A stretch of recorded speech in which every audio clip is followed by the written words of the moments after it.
Well, good afternoon, everybody. How you doing today? Good? Great? Let's see, maybe do they hear my beautiful angelic voice? Am I a chimp whisperer? You think?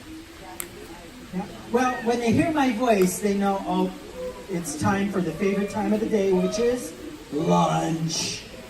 So they're going to get their lunch in just a little bit. So at 12:30, we're going to see right at the top of the ledge there, we're going to see the keeper, and they're going to do what's called a free feed, which basically means they're just going to start raining down food, and then we're going to see some really interesting behaviors with our chimpanzees. We might see some sharing, some caring, maybe some stealing. I'm not sure what happened today.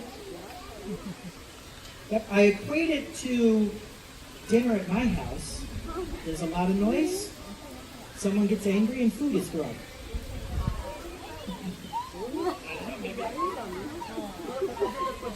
So yeah, I'll kind of point out some individuals throughout the talk. If you have any questions, just ask. My name is Wyatt. I'm part of the education team here.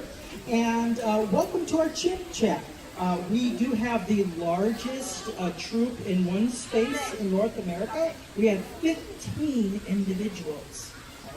10 females and 5 males.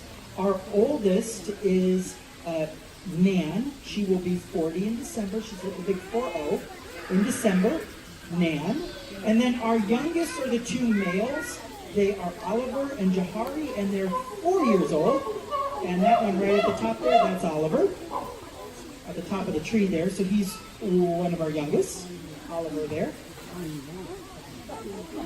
Yeah, so we have 10 females, 5 males, 40, roughly 40 is the oldest, the youngest are 4.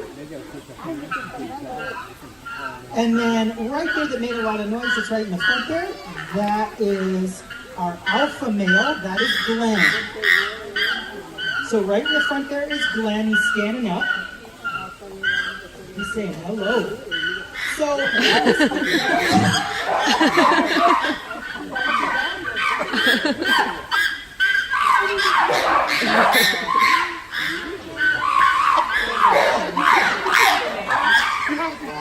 chimpanzees.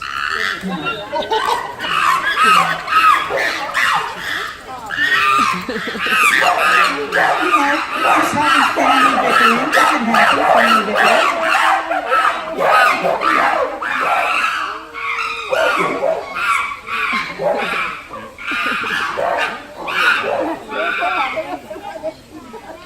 So that is really interesting. So, yeah, but you see, as quickly as it happens, it resolves itself very quickly as well. So, what you just saw right in the middle there, that's Glenn. He's the alpha male. And that one that came right back after him, that's Julie. And she's like the big bully female. So Julie's like, don't mess with me, right? But to be the alpha male, that means you're basically the boss. So you're the one that the rest of the troop looks at to be their leader. He gets first dibs with the females, food, bedding, and he's also the one that they look to make sure that the troop is nice and cohesive, and if there's any problems, that Glenn will resolve it. That being said, other males want to be the alpha male as well. I mean, it's good to be the king, right? So you'll see some of the other males start fighting with Glenn to try to get that top alpha male position, because it's not a permanent position. It's basically the male that has the most respect with the troop. So it's not the biggest and the strongest, it's the one that they all look to be their leader. So ours was Glenn. And so you saw him kind of had to exert his dominance a bit. So what food are they getting? Is that just rolled down? Looks like potato. Is it a pear? Might be. So chimpanzees are omnivores, which means they eat a variety of fruits and vegetables, plant matter, as well as meat products. In the wild, they go for eggs, insects, honey, small game that they can catch, but mainly they're opportunistic and they're looking for just all types of variety of foods. Here at the zoo, we give them a wide variety, a very balanced diet, where they get fruits, vegetables, and even some protein biscuits that taste like cardboard. It's high in fiber, full of protein there. But what we do watch out for with these guys is we do watch out how much fruit that they get. Chimpanzees, just like humans, if they get too much sugar in their diet, they can get overweight and diabetes. So we want to watch their fruit intake here because we don't want to get them to get diabetes. And fruits that you find in the grocery store are very different than the fruits you find in the jungle, okay? So we'll use let's say banana, for example. The banana that you're going to find in the grocery store has been cultivated to be a lot bigger, full of sugar. Whereas the one in the wild, they're much smaller and more like a vegetable. Not as more fibrous and not as sweet. Now, our oldest female, her name is Nan, who is going to be 40. She was born with diabetes, so she does get her insulin shots, and so she is trained to receive her insulin shots. And so we do train these animals using positive reinforcement, but it's only training to be involved in their own health care. It's nothing to do with any tricks, but it's doing things like getting them to open their mouth, show their arm, show their teeth, maybe different parts of their body to get them ready for a veterinary check. They're also taught, the females, how to use a breast pump, as well as some of them are taught how to use for blood pressure. To test their blood pressure. Now, they are part of the species survival plan, which means we know all the genetics of each individual, and all the females are on birth control. They get a smoothie every day, a birth control smoothie every day.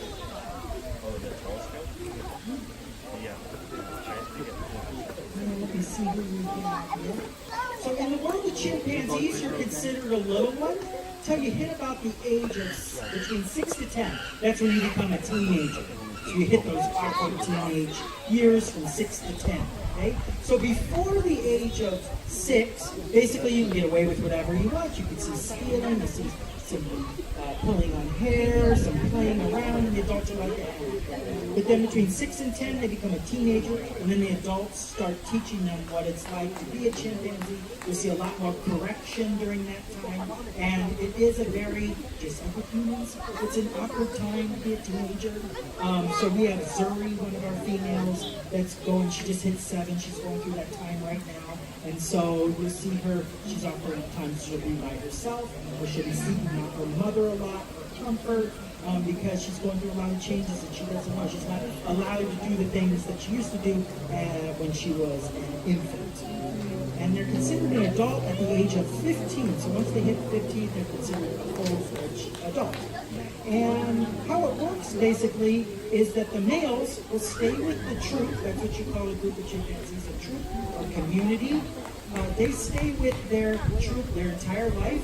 It's really only the females that will go off and form, go to a different troop or be a part of a different family. The males will stay with their troop their entire life. Now the females, they do have a social hierarchy as well. We call the dominant female the matriarch. So she will be the top female, and then others will kind of respect her. What that means to be top in the troop is that you get a lot more privileges. You're going to get a lot more grooming. So you'll see a lot more the individuals grooming. Gracie, she's kind of considered our matriarch. You see her get a lot of grooming. Glenn gets a lot of grooming done to him. And grooming is, just think of it like a massage. What they're doing is they're clean, but they're also saying, hey, be my friend. I want to be your friend. So then, later on, help me out. It's a big social game is what it is. Yes. Yeah, so how old in the wild, 30s is a good age. In the zoo, they can hit into their 50s. You check them for diabetes regularly? Yes, so yeah. So Nan, she gets her shots, she gets checked every day. Yep. And she's trained to do that. So what she does is we do positive reinforcement, so she gets a treat, because we don't want to give her fruits, right? She gets her favorite food, and he guesses what Nan's favorite food is. It's not a fruit. Potato.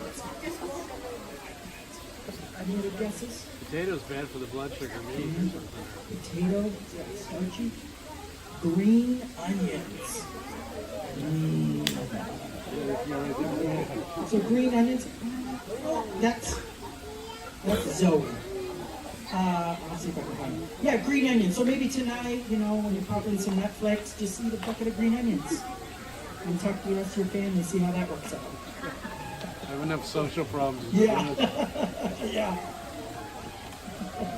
So you see, like they'll do like some like give me behaviors, but we don't teach them, you know, sign language or anything like that.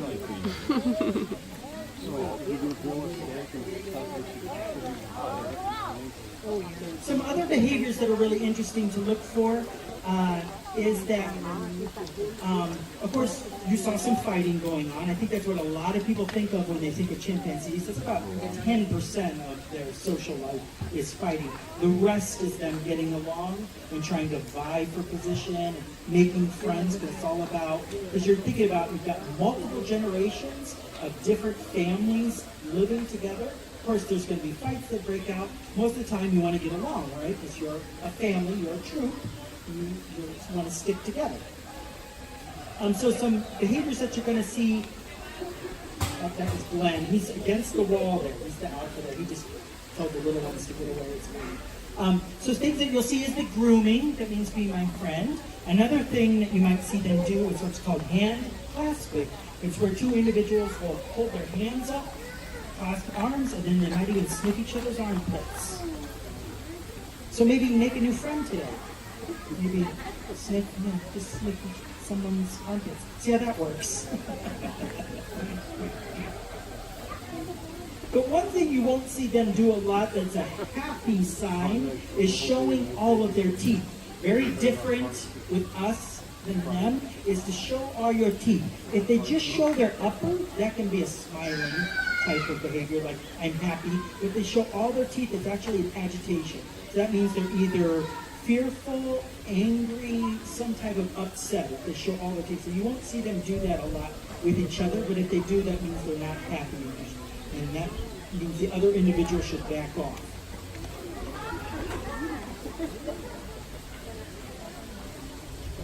But it is a big social game. I love watching these guys. They are very smart.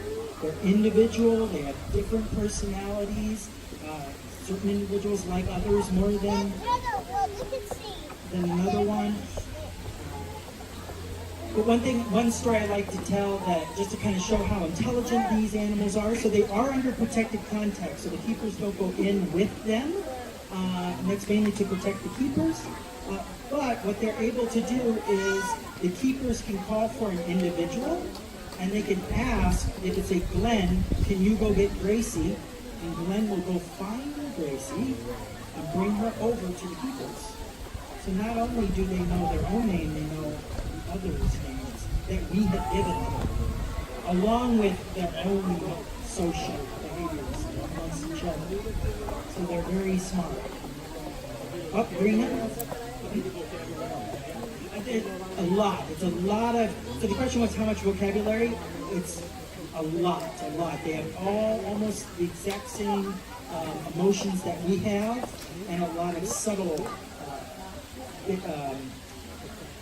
behaviors that we're going to see between communication, body language, communication that we won't pick up, they can pick up amongst each other.